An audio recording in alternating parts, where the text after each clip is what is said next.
आज Doubtnut app download करें। Doubtnut पर अपने सभी गणित, रसायन विज्ञान, भौतिक विज्ञान और जीव विज्ञान के डाउट्स का करो सफाया। बस प्रश्न की फोटो खींचो, एक ही प्रश्न को क्रॉप करो और तुरंत वीडियो सोल्यूशन पाओ। अभी डाउनलोड करें। क्वेश्चन हमारे पास कि किसी तार को खींचने पर उसकी लंबाई में परिवर्तन के कारण आयतन में कोई परिवर्तन नहीं होता है। अब तार के लिए हमें पॉइसन अनुपात की निष्पत्ति कितनी होगी या अनुपात का मान कितना होगा वो हमें निकालना है। ठीक है, मान दिए हैं धनात्मक रूप से 0.50, ऋणात्मक रूप से 0.50, धनात्मक रूप से 0.25 और ऋणात्मक रूप से 0.25। ठीक है, तो चार ऑप्शंस इस अनुसार हमें दिए हुए हैं उस तार के लिए उसके पॉइसन अनुपात का मान। ठीक है, तो तार अगर हम देखें तो क्या उसके लिए थोड़ी संरचना हम ले लेते हैं कि तार मान लीजिए हमने ले रखी है, तो तार के लिए उसकी रचना को कुछ इस तरह हमने बना दिया। ठीक, लंबाई को हमने कहा स्मॉल एल है। ठीक है, अब उसके साइड्स को कहा, उसके किनारों को कहा कि वो एस हैं और एस हैं। जब है कि उसके साइड्स को हमने क्या कहा कि वो एक वर्ग होते हैं, मतलब इतना हिस्सा एक वर्ग होता है।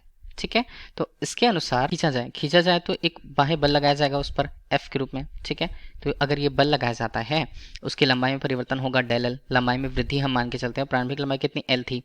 अब उसके आयतन में कोई परिवर्तन नहीं होता ये कहा जा रहा है, तो आयतन क्या होगा, आयतन को हम v से प्रस्तुत करेंगे। आयतन होगा l जो उसकी लंबाई है गुणा s गुणा s गुणा s। ठीक है, तो ये हमारे पास उसका आयतन रह गया, तो क्या लिखेंगे इसे लिखेंगे s स्क्वायर l के रूप में। अब ये टर्म जो हमारे पास है आयतन का, इस टर्म को हम अवकलित करते हैं। ठीक है, अवकलन किसके आधार पर, अवकलन करते हैं उसकी लंबाई के आधार पर। तो अवकलन करने पर हम कहेंगे, ठीक है, अवकलित हम कर रहे हैं dl, l के सापेक्ष हम अवकलित इसे कर रहे हैं। ठीक है, तो इसे क्या लिखेंगे हम dv लिखेंगे। पहले s square l, s square को हम क्या ले लेते हैं, s स्क्वायर को हम ले लेते हैं यहाँ पर एक कांस्टेंट, तो यहाँ पर बन गया s स्क्वायर dl। धन हम करें तो क्या बनेगा, ये बनेगा यहाँ पर 2s ds और ये l के रूप में। ठीक है, ये मान हमारे पास हो गया। अब बोला ये गया है कि उसका आयतन परिवर्तित नहीं होता है, तो आयतन में परिवर्तन नहीं होता है तो dv का मान क्या हो जाएगा, आयतन में परिवर्तन का मान तो शून्य रहेगा, तो ये टर्म हमारे पास किनारे पर आ जाएंगे। क्या लिखेंगे उसे हम, s स्क्वायर dl बराबर यहाँ पर बनेगा 2s ds l के रूप में। ठीक है, s और s के मान कट गए, एक को हमने ले लिया ऋणात्मक। ठीक है, तो यहाँ पर dl बटे l का मान अगर हम देखें तो वो कितना आएगा, 2 आएगा, और ये बनता है ds बटे s के रूप में।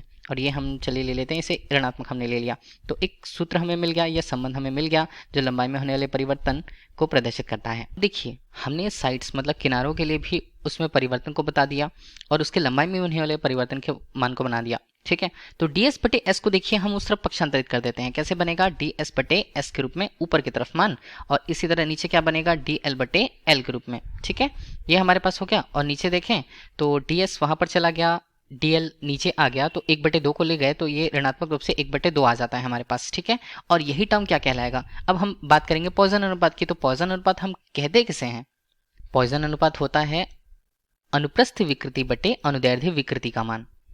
और अनुप्रस्थ विकृति को हम क्या कह पाते हैं, उसके किनारों के लिए जो विकृति का मान है वो, और अनुदैर्ध्य विकृति जो लंबाई से संबंधित होती है dl बटे l के रूप में। यही मान तो हमें निकालना था, और यही मान हमारे लिए कितना रहा है 0.5 के रूप में। तो ऋणात्मक रूप से इसका मान कितना आएगा, 0.5 ही आएगा। ठीक है, तो हमारे पास पॉइसन रेशियो या पॉइसन अनुपात का मान कितना आता है, ऋणात्मक रूप से 0.5। ऑप्शन पे देख लें कि ये कितना मिलेगा, कहाँ पर मिलेगा, तो ऑप्शन बी पर मिलेगा। तो ऑप्शन बी क्वेश्चन का राइट आंसर। Thank you. कक्षा 6 से 12वीं से लेकर नीट, IIT, JEE वो एडवांस के लेवल तक 1 करोड़ से ज्यादा छात्रों का भरोसा। आज ही डाउनलोड करें डाउटनेट ऐप या व्हाट्सएप करें अपने सारे डाउट्स 8400 400 400 पर।